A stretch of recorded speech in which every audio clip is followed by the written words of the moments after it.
유튜브 알고리즘을 통해서 간증이 종종 뜹니다. 저는 간증을 잘 안 듣는 편이긴 한데, 어느 날 아주 유명한 연예인이기도 하고, 비속어도 곧잘 사용하시는 김수미라는 분이 예수를 믿었다고 하길래, 궁금해서 한번 들어봤습니다. 이분의 이 간증 제목이 진작에 알았더라면, 그런 제목으로 간증을 하셨는데, 이분의 나이가 벌써 74세나 됐다고 합니다. 그런데 이제 최근 몇 년 사이에 예수를 믿게 된 것 같고, 그렇게 해서 이제 여러 교회들을 다니시면서 간증을 하시는 것 같습니다. 이분의 간증을 듣다 보니까 이분이 어려서는 기독교 배경이 전혀 없었던 것은 아니었습니다. 어머니가 예수를 잘 믿었고, 군산 신흥교회라고 하는 교회가 할아버지가 세운 교회라고 합니다. 아버지는 술을 좋아하셨고, 어머니 아버지 두 분 다 농사를 지으셨는데, 어머니는 꼭 주일날 교회를 가실 때가 되면 동백기름을 머리에 바르고, 쪽을 지고, 또 예쁜 치마 저고리를 입고 교회를 가시는 모습이 생각이 난다고 했습니다. 동네가 농사를 많이 지으니까 사람들이 낮에는 아이들을 방에 방치해 두고 이제 농사를 지으러 나가는데, 아이들이 밖으로 나오면 안 되니까 아이들을 방에 두고 문을 밖으로 걸어놓고 나올 때가 시골이니까 있다는 것입니다. 그런데 하루는 시골에 어떤 일이 벌어졌냐면은 이 한 아이가 애기죠. 어 이제 잠근 문을 두드리다가 문을 몸으로 통째로 밀어가지고 문이 통째로 넘어졌습니다. 아이가 밖으로 튀어나왔는데, 문제는 뭐냐면 그 문이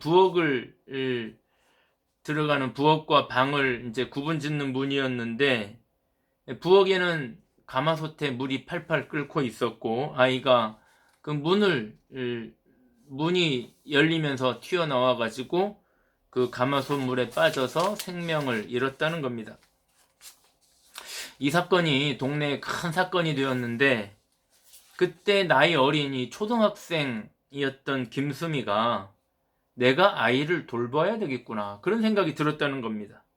그래서 어른들이 밭에 가면 동네 아이들을 모아놓고 자기 집에 모아놓고 이제 분유도 먹이고 기저귀도 갈고 놀아주고 그렇게 했다는 겁니다.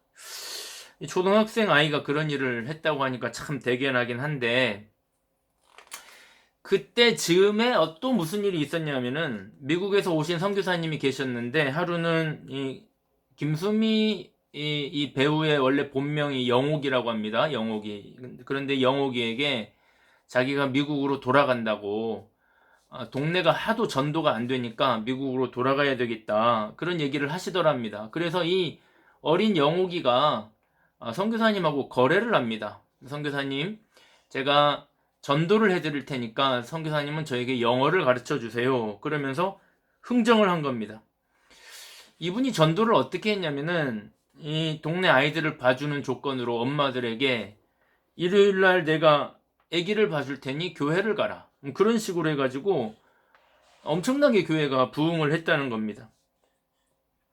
이처럼 어릴 때 이분이 기독교 배경도 있었고 유초동부 때는 자신도 교회를 다녔는데, 중학교 올라갈 때쯤 되니까 아버지가 밭을 팔면서 너는 서울에서 공부하는 게 좋겠다, 그러면서 서울로 보냈다는 겁니다. 그때부터 교회를 떠났는데 56년 동안을 교회를 모르고 살아온 겁니다. 아버지는 고3 수험생 때, 고3 봄에, 어머니는 고3 가을에 돌아가셨는데, 이 김수미 배우가 공부를 잘해서 서강대 국문학과에 입학을 했습니다. 문제는 등록금이 없었습니다. 그런데 하루는 서강대 교수님께서 너는 얼굴이 예쁘니까 이 코카콜라 광고를 한번 해봐라, 그래서 광고 제안이 들어온 겁니다. 그때 서강대 등록금이 20만 원이었는데 그 코카콜라 광고를 찍으니까 무려 500만 원이나 주더라는 겁니다. 여러분, 20살 나이에 500만 원, 그 당시에도 지금도 500만 원이 작은 돈 아닌데 그 당시에는 얼마나 큰 돈이었겠습니까? 그러니까 이 젊은 김수미 배우가 돈 맛을 알고 나니까 학교도 안 가고 그 길로 연예계 생활을 시작했다는 겁니다. 그렇게 해서 한평생 연예인으로 살게 되었다는 겁니다. 그런데 이분이 예수를 믿기 전에는 몰랐는데 자신이 처음 서울에 올라올 때부터 가슴이 콩닥콩닥 했다는 겁니다. 아침에 일어나면 콩닥콩닥 했다는 겁니다. 근데 그것을 악으로, 깡으로 버티면서 또 성인이 되어서는 술로 버티면서 지금까지 살았는데 알고 보니 그게 공황장애였다는 것입니다. 그래서 이 김수미 배우가 거의 알코올에 의존해서 이제 자신의 그 공황장애를 이겨내고 또 술도 마시고 담배도 피고 하면서 평생을 살았는데, 전원일기를 찍으면서 김혜자 권사님이 그렇게 예수를 믿으라고 해도 교회를 가지 않았었는데, 몇 년 전 어느 날 강주리라고 하는 전도사님이 한 가지 제안을 했습니다. 선생님, 제가 선생님 술을 끊게 해드릴 테니까 지금부터 100일 동안 제가 기도를 해서 선생님 술을 끊게 해드릴 테니까 술이 끊어지면 교회를 가라고. 그래서 이 김수미 배우가 자신을 우습게 여기는 것처럼 생각이 되어서 그렇게 해보라고 했다고 합니다. 내가 그렇게 술을 좋아하는데 기도한다고 술이 끊어지나, 그렇게 생각을 했는데 이 전도사님이 100일 기도를 무려 2번을 했습니다. 이 김수미 배우가 하루는 자신을 위해서 100일 기도를 하고 있는 사람이 있다는 걸 꿈에도 모르고 술을 먹으려고 하는데 갑자기 술병이 굉장히 뜨거워지면서 자신이 그 술병을 만지다가 뜨거 하면서 탁 내쳤다는 겁니다. 그 다음부터는 술 맛이 없어져 버렸습니다. 이분은 원래 의심이 하도 많아서 사기를 한 번도 당한 적이 없다고 합니다. 주식도 믿지 못해서 주식 투자를 해본 적도 없다고 합니다. 오로지 현금으로만 저축을 하는 분입니다. 누가 돈을 빌려달라고 하면은 적당한 액수의 돈을 그냥 줘버리지 돈도 빌려주는 법이 없고 보증을 서본 적도 없습니다.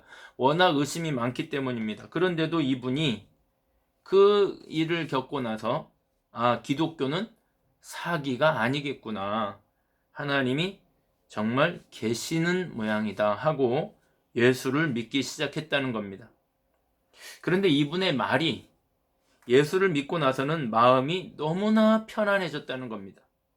공황장애도 없어지고 마음이 너무 즐겁고 예민하던 성격도 부드러워지고, 그래서 방송국 PD들이 김수미 선생 이제 죽을 때가 된 것 같다, 기가 너무 죽었다고 얘기하더라는 겁니다.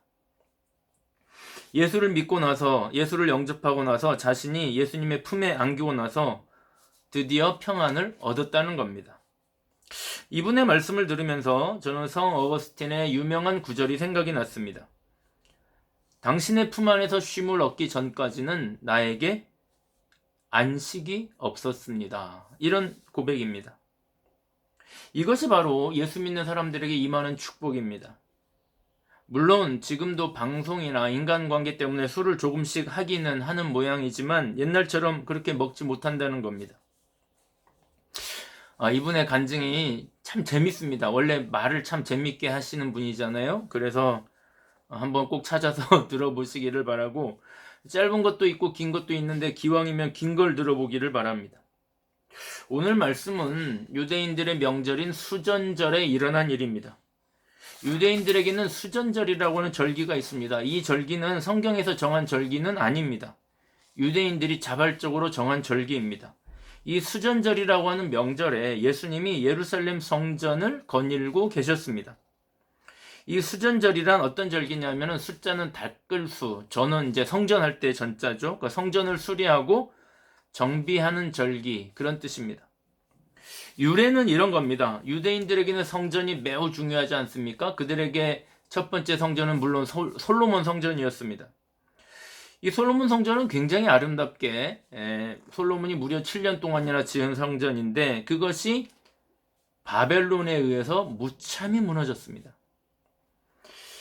여러분, 이들이 성전이 무너질 때 충격은 이루 말할 수 없었을 겁니다. 왜냐하면 성전은 하나님이 계시는 곳이라고 굳게 믿고 있었는데 그 성전이 무너졌다고 하니까 엄청난 충격 가운데 유배 생활을 했습니다.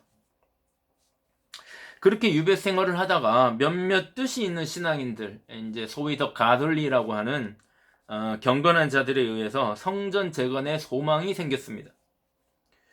그들은 그렇게 염원하던 성전 재건을 바벨론 포로기 70년 만에 수룹바벨에 의해서 다시 성전을 재건하게 됩니다. 물론 솔로몬 성전과 비할 바는 아니지만은 수룹바벨 성전을 지을 때 그들의 감동은 이루 말할 수가 없었습니다. 감격의 축제를, 감격의 제사를 하나님께 드렸습니다.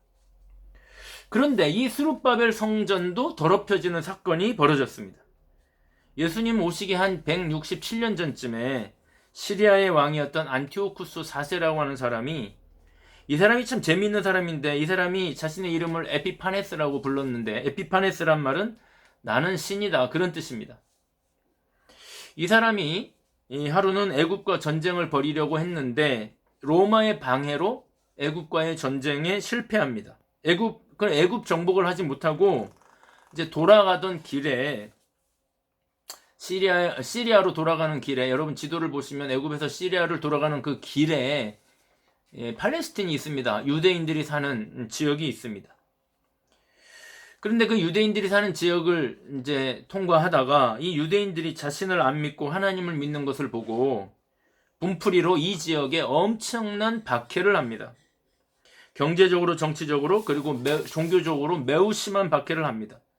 하나님을 믿는 유대인들, 성직자들을 죽이고 아이와 여자들을 노예로 끌고 가고 율법을 지키지 못하게 하고 안식일을 지키다가 발각되면 죽이고, 그런 박해를 합니다. 그 박해 중에 가장 모욕적인 행동 하나가 뭐였냐면은 성경에서 가장 불경하다고 여기는 돼지를 성전 제단에 올려서 제사를 드린 겁니다. 제우스에게. 여러분, 돼지는 굉장히 불경한 짐승인데 그것을 하나님의 성전 제단에서 제사를 드렸다고 하니까 유대인들의 분노가 이만저만이 아니었습니다. 그 때문에 독립운동이 벌어집니다. 마카비라고 하는 독립운동가, 우리나라의 김좌진이나 홍범도 같은 이 독립운동가가 전쟁을 벌여서 주전 165년에 시리아를 몰아내고 독립을 쟁취합니다. 이 전쟁은 이 마카비 전쟁이라고 하는데 우리나라의 3.1운동이나 이런 독립 청산리 전투나 이런 거와 비기지 아마 못할 정도로 굉장히 이스라엘 역사에서는 중요한 전쟁이 됩니다. 그렇게 해서 마카비가 독립을 이제 확보하고 예루살렘을 수복하고 성전에 가보니까 성전이 있던 자리가 엉망진창인 겁니다.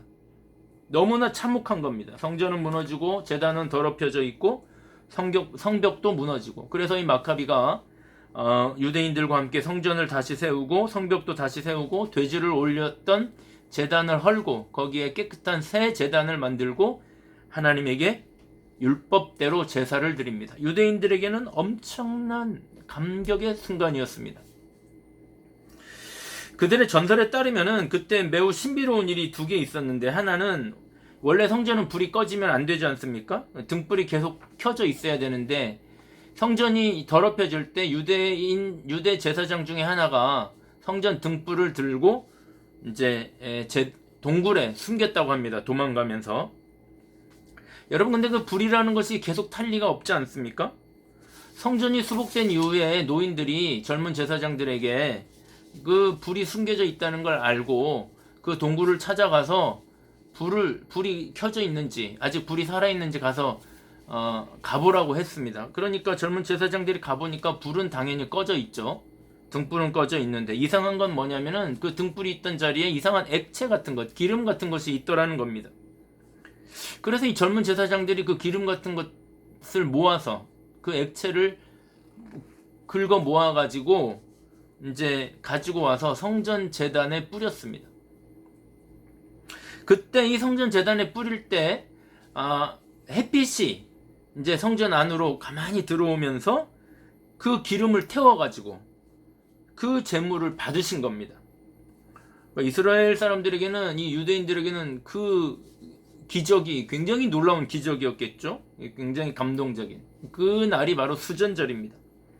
그 수전절에, 이 수전절은 우리나라 달력으로 하면은 11월 달에서 12월 달로 넘어가는 초겨울이거든요.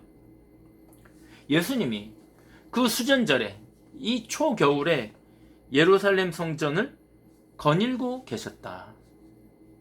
예루살렘 성전을 거닐었다는 말은 성전 안으로 들어갔다는 말이 아니고 성전 밖 동편에 있는 솔로몬 행각을 거닐었다는 뜻입니다.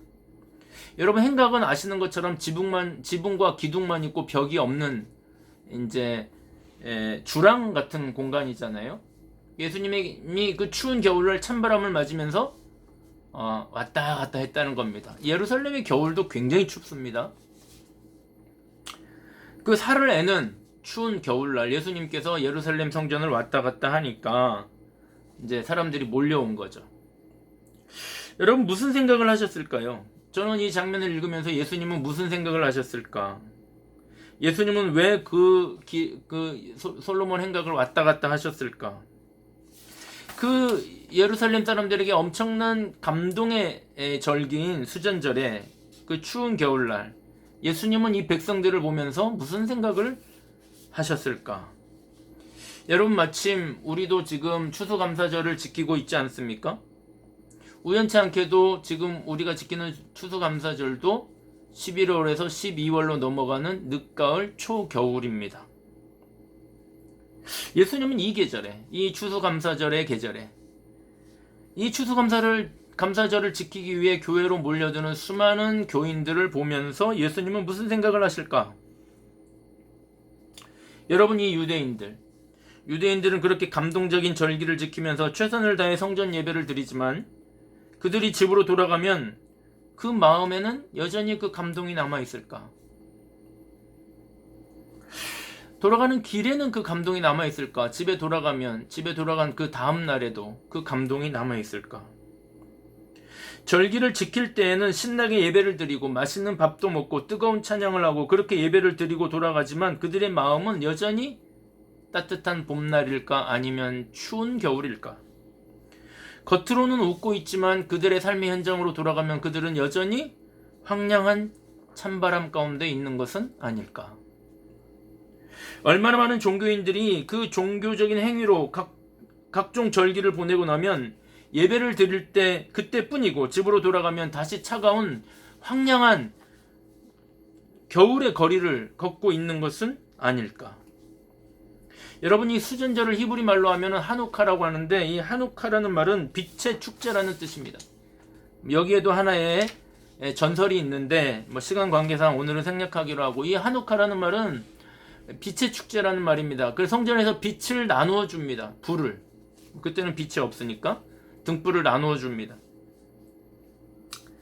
등불을 나누어 주기 때문에 하누카라고 하는데, 여러분, 이 유대인들은 그 등불을 받을 때 등불을 받고 집으로 돌아가지만은 그 등불 때문에 그들의 영혼까지도 환할까?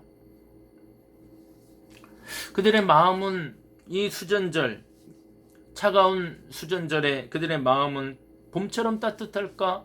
하누카의 계절에 그 마음은 환하게 빛나고 있을까? 사랑하는 여러분, 저는 저와 여러분의 심령이 겨울의 계절이 아니라 봄의 계절이 되기를 바라고 하누카의 빛처럼 성령의 빛이 저와 여러분의 심령 가운데 충만하게 되기를 축복합니다. 비결이 뭘까요? 우리의 마음이 봄과 같이 따뜻하고 하누카의 빛으로 빛나는 환한 공간이 되려면 그 비결이 뭘까? 절기를 잘 지키면 될까? 그렇지 않습니다. 오늘 본문에 보니까 예수를 품에 품었는가? 예수를 믿었는가? 그 기준으로 결정이 됩니다.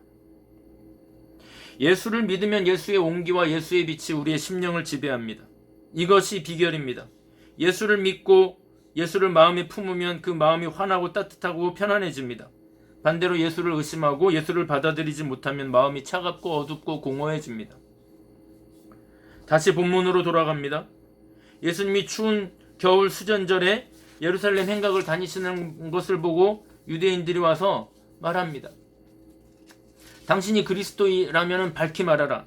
그러니까 예수님께서 말씀합니다. 내가 그렇게 말을 많이 했는데 못 믿겠느냐?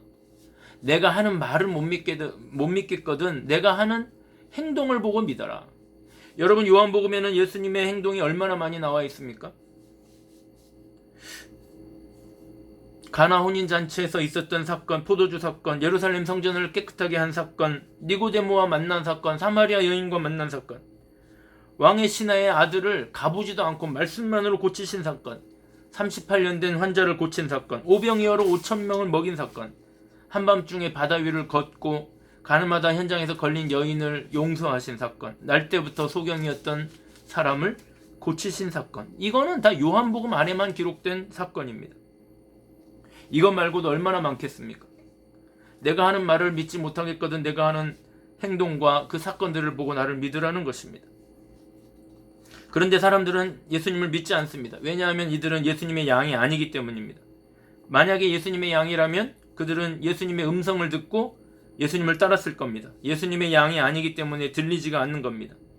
예수님의 음성이 들리는가 들리지 않는가에 따라서 예수님의 양인가 아닌가가 구분이 됩니다. 그렇다면 여러분은 지금 이 설교가 들리고 계십니까? 이 말씀이 들리고 계십니까? 그렇다면 여러분은 예수님의 양이 분명합니다. 오늘도 저와 여러분은 예수님의 양이기 때문에 이 설교를 듣고 있습니다. 그러면 오늘 들려오시는 예수님의 음성은 뭔가? 오늘 우리가 순종해야 되는 예수님의 말씀은 뭔가? 그건 딱 하나입니다. 나를 믿으라는 겁니다. 여러분, 지금 우리는 예수님을 믿기 어려운 시대에 살고 있습니다. 심적으로 매우 어려운 분들도 계십니다. 나라의 어려운 소식도 우리 귀에 들려오고 있습니다. 그런데 예수님이 말씀합니다. 그럼에도 불구하고 나를 믿을 수 있겠니? 여러분은 뭐라고 대답하시겠습니까? 사랑하는 여러분, 오늘 이 음성을 듣고 예수님을 믿기를 바랍니다. 그럼에도 불구하고 나는 예수님을 믿기로 합니다. 고백하기를 바랍니다. 그러면 마음의 평안이 임할 겁니다. 사랑하는 여러분, 지금 이 순간 예수님을 믿기를 바랍니다. 예수님을 믿으면 마음이 평안해집니다. 예수님을 믿으면 계절이 겨울이라도 마음은 봄이 됩니다. 예수님을 믿으면 남들은 다 메말라도 우리의 마음은 풍성합니다. 예수님을 믿으면 모진 바람이 불어와도 우리는 안전합니다. 김수미 씨는 56년을 예수님을 잊고 살았습니다. 그래서 술에 의존하고 자신의 깡다구에 의존하고 살았습니다. 그러나 예수님을 믿고 나서 비로소 마음의 평안을 찾았습니다. 예레미야에서 제가 제일 좋아하는 구절이 있는데 예레미야 17장 7절 8절입니다. 그러나 무릇 여호와를 의지하며 여호와를 의뢰하는 그 사람은 복을 받을 것이라. 그는 물가에 심어진 나무가 그 뿌리를 강변에 뻗치고 더위가 올지라도 두려워하지 아니하며 그 잎이 청청하며 가무는 해에도 걱정이 없고 결실이 그치지 아니함 같으리라. 여러분, 이 말씀은 경제적인 풍요를 말하는 것 아닙니다. 영적 평안을 말하는 것입니다. 하나님을 믿는 것과 믿지 않는 사람들 사이에는 심적인 평안과 영적인 평안이 갈린다는 것입니다. 말씀을 마칩니다. 여러분, 오늘은 추수감사절입니다. 무엇을 감사할 것인가? 한 해 동안 우리와 함께 하신 하나님이 사실은 너무나 감사합니다. 저는 올해도 하나님의 은혜를 너무나 많이 경험했습니다.